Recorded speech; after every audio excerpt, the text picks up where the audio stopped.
ये कहानी बहुत समय पहले की है। किसी एक नगर में एक माली रहता था। उस माली की 3 बेटियां थीं। सबसे छोटी बेटी का नाम था गुलाबो। गुलाबो सचमुच गुलाब के फूल की तरह सुंदर और मधुर स्वभाव की थी। माली बहुत ही गरीब था। कभी कभी तो उसके घर में भूखे मरने की नौबत आ जाती थी। एक दिन की बात है, माली की 3 बेटियां भोजन कर रही थीं। घर में कई दिनों के बाद भोजन बना था। माली की तीनों बेटियां बहुत ही भूखी थीं। इतने में एक भिखारिन उनके दरवाजे पर आ पहुंची। वह भिखारिन बहुत बूढ़ी थी। उसके शरीर पर चिथड़े निकले हुए थे। जगह जगह मक्खियां भिनभिना रही थीं। बूढ़ी भिखारिन ने माली की बड़ी बेटी से कहा, धीरे से बोली, बेटी, मैं कई दिनों से भूखी हूं। आप अपने भोजन में से थोड़ा सा भोजन मुझे भी दे दो। माली की सबसे बड़ी लड़की बहुत कठोर हृदय की थी। वह झगड़ालू भी बहुत थी। अपने स्वार्थ के आगे वह कुछ सोच ही नहीं पाती थी। वह झुंझलाकर बोली, भाग जा चुड़ैल, तू कहां से टपक पड़ी? यहां तुझे कुछ नहीं मिलेगा। नहीं जाएगी तो तेरी छोटी पकड़कर निकाल दूंगी यहां से। माली की दूसरी लड़की बहुत ही घमंडी थी। अपने सामने किसी को कुछ नहीं समझती थी। किसी के साथ भलाई करना तो उसने सीखा ही नहीं था। वह एकदम गुस्से से बोली, खुद ही हम 3 दिन से भूखे हैं। हम तुझे कुछ नहीं दे सकते। चाहो तो ठंडा पानी पीकर अपना रास्ता नाप ले। अब बूढ़ी भिखारिन तीसरी लड़की गुलाबो की ओर मुड़ी और बोली, बेटी, आप ही दे दो मुझे कुछ खाने के लिए। बूढ़ी भिखारिन ने इतना कहा ही था कि गुलाबो ने कुछ सोचा न समझा। अपने हिस्से का खाना भिखारिन को दे दिया और स्वयं गुलाबो पानी पीकर रह गई। भिखारिन ने उसे सुघड़ और दयावान लड़की कहकर ढेरों आशीर्वाद दिए और वहां से चली गई। जाते जाते भिखारिन कहती गई, ईश्वर तुम्हें इस नेकी का फल जरूर देगा बेटी। किसी दिन तुम रानी बनोगी। भिखारिन की बात सुनकर दोनों बड़ी बहनें खिलखिलाकर हंस पड़ी और गुलाबो की तरफ इशारा करते हुए बोली, ये बनेगी रानी? हा हा हा, अरे बुढ़िया सठिया गई है क्या? जा अपना काम देख। भिखारिन के जाने के बाद बड़ी बहन गुलाबो से बोली, तुम क्या खाओगी रानी जी? चिढ़ाते हुए कहा। तभी झट से दूसरी बहन बोल पड़ी, खुद भूखी रहकर ये बेवकूफी का काम क्यों किया तुमने? गुलाबो मुस्कुराई और उदास होकर सामने की तरफ देखने लगी। तभी वहां एक चमत्कार हुआ। जहां बैठकर भिखारिन ने रोटी खाई थी, वहां की जमीन चांदी की तरह चमकने लगी। जहां पानी गिरा था, वहां एक बहुत सुंदर गुलाब का पौधा उगाया। उसके फूल की महक ने गुलाबों की भूख प्यास मिटा दी। यह सारा नजारा देखकर गुलाबों की बहनें वहां से चली गईं। धीरे धीरे समय निकलता गया। कहानी के दूसरे मोड़ की ओर चलते हैं।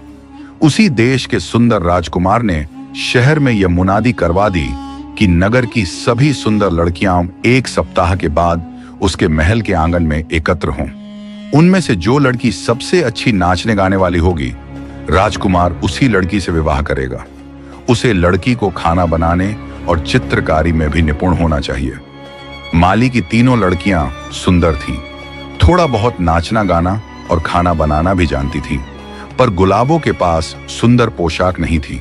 बेचारी बहुत दुखी थी। करें तो करें क्या? तब बड़ी बहन अपने लिए कहीं से एक सुंदर सी पोशाक चुरा लाई। दूसरी ने किसी से उधार मांग ली।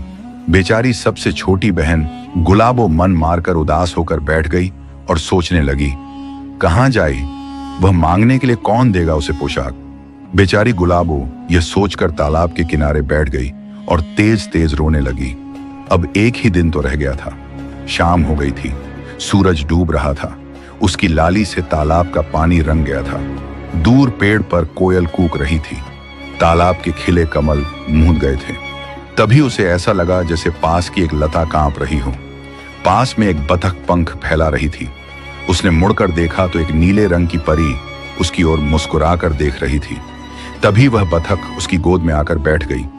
परी ने उसके आंसू पोंछते हुए कहा, रो क्यों रही है पगली? मैं जो हूं तेरे साथ, फिर क्यों रो रही है? तब गुलाबों ने पूछा, तुम कौन हो और यह बतख? जवाब में परी बोली, मैं वही बुढ़िया हूं जिसे उस दिन तुमने रोटियां खिलाई थीं। मैंने तुम्हें रानी बनने का आशीर्वाद दिया था और यह बतख जादूगरानी है। हम दोनों तुम्हारी सहायता करेंगे, तुम घबराना मत। गुलाबों को यह सुनकर थोड़ी सी तसल्ली हुई। वह धीमे स्वर में बोली, पर यह सब तो कला से होगा और मैं तो कोई कला जानती भी नहीं हूं। तब नीलम परी मुस्कुराकर बोली, समय आने पर सब सही हो जाएगा, हम तुम्हें जादू से गायब कर देते हैं। वह क्यों? गुलाबों ने पूछा। परी बोली, अरे डरो मत बिटिया, तुम बिल्कुल मत डरो। तुम्हारी बहनें तुमसे जलती हैं, वे तुम्हारी जान की घात कर रही हैं। वह देखो, सामने बतख ने कहा, हम अपने जादू के जोर से तुम्हें छुपा देते हैं और तुम्हारी सूरत की नकली गुलाबों को तालाब के किनारे खड़ा कर देते हैं। उसी को यह धक्का देकर तुम्हारे सामने ही तालाब में डुबो देंगी। तब नीली परी ने अपने जादू के जोर से असली गुलाबों की आकृति की एक मूर्ति बना दी और असली गुलाबों को गायब कर दिया।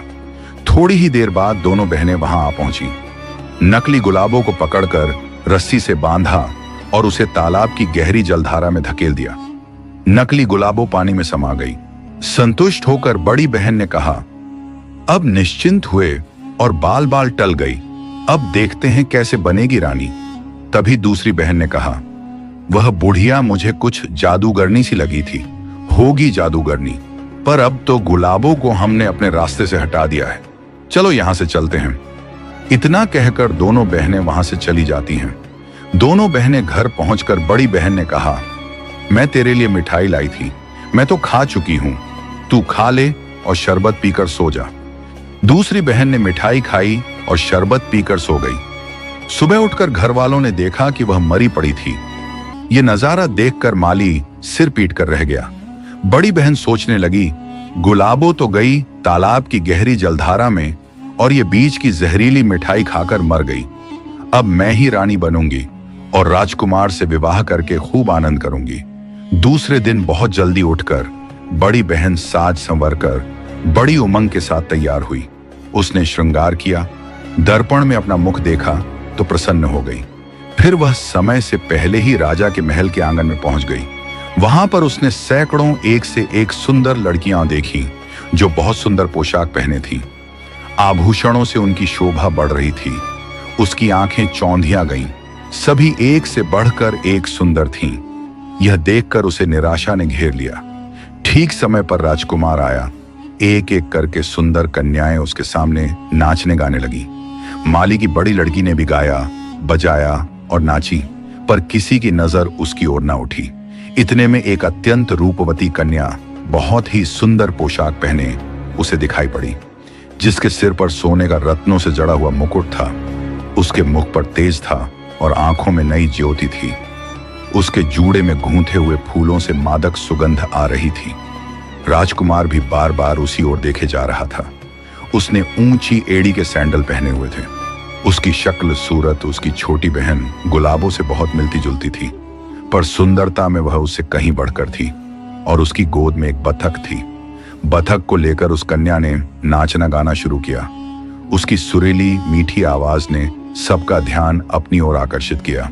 सब मंत्रमुग्ध हो गए, मानो किसी जादू से बंध गए हों। टकटकी लगाकर सब उसी को देखने लगे। उसकी सुंदरता ने सभी को अपने वश में कर लिया। राजकुमार ने कहा, बस अब और किसी को नाचने गाने की कोई जरूरत नहीं है। इस लड़की के भाग्य की सराहना सब करने लगे। अब दूसरे दिन उसके खाना बनाने और चित्रकारी की परीक्षा होने वाली थी। राजकुमार ने अपने मित्रों का भोजन तथा उनके चित्र बनाने का कार्य उस लड़की को सौंपा। तब नीलम परी चुपके से उस लड़की के पास पहुंची और बोली, घबराना नहीं बेटी, मैं तुम्हारा साथ दूंगी। नीलम परी किसी को दिखाई नहीं दे रही थी। जब चित्र बनाने बैठी तो उसे लगा जैसे वह नहीं बल्कि नीलम परी ही उसकी जगह चित्र बना रही है। राजकुमार के 14 मित्रों के अत्यंत सुंदर चित्र उसने घंटे भर में ही तैयार कर दिए। उसके हाथ बड़ी तेजी से चल रहे थे। अपने में वह कुछ नयापन पा रही थी। राजकुमार उसकी चित्रकारी की कुशलता से बहुत प्रभावित हुआ। मित्रों ने उन चित्रों की बहुत तारीफ की। वे सब अपने अपने यहाँ के बहुत मशहूर चित्रकार थे। गुलाबों के बनाए हुए भोजन पर छिपे छिपे नीलम परी ने अपने नीचे पंखों की छाया कर दी। उसकी मुस्कुराहट के रस से सभी खाने की वस्तुएं रसीली हो गईं, मानो अमृत में डुबो दी गई हों।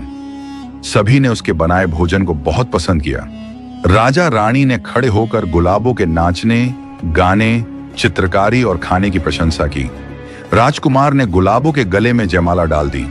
धीरे धीरे यह बात सब जगह फैल गई कि माली की लड़की का भाग्य जाग उठा, वह रानी बन जाएगी। गुलाबों की बड़ी बहन को जब यह मालूम हुआ तो वह जल भुनकर राख हो गई। अब वह कर ही क्या सकती थी, बाजी उसके हाथ से निकल चुकी थी, बस दांत किटकिटाकर रह गई। अब तो वह ऐश्वर्य से अंधी हो गई और एक दिन हाथ में तलवार लेकर छुपकर राजमहल में जा पहुंची। उस समय राजकुमार बगीचे में टहल रहा था। गुलाबो फूल चुन रही थी। उसकी बड़ी बहन ने उस पर वार करना चाहा। वह चुपचाप आगे बढ़ ही रही थी कि राजकुमार की गोद में बैठी बतख नागिन बनकर उसके पैरों में लिपट गई और गुलाबों की बहन के हाथ से तलवार छूटकर दूर जा गिरी। अचानक कहीं से नीलम परी प्रकट हो गई। उसने गुलाबों की बड़ी बहन से कहा, अब तेरी बारी है, बोल क्या चाहती है? तूने अपनी एक बहन को मार डाला और एक को तालाब में डुबा दिया।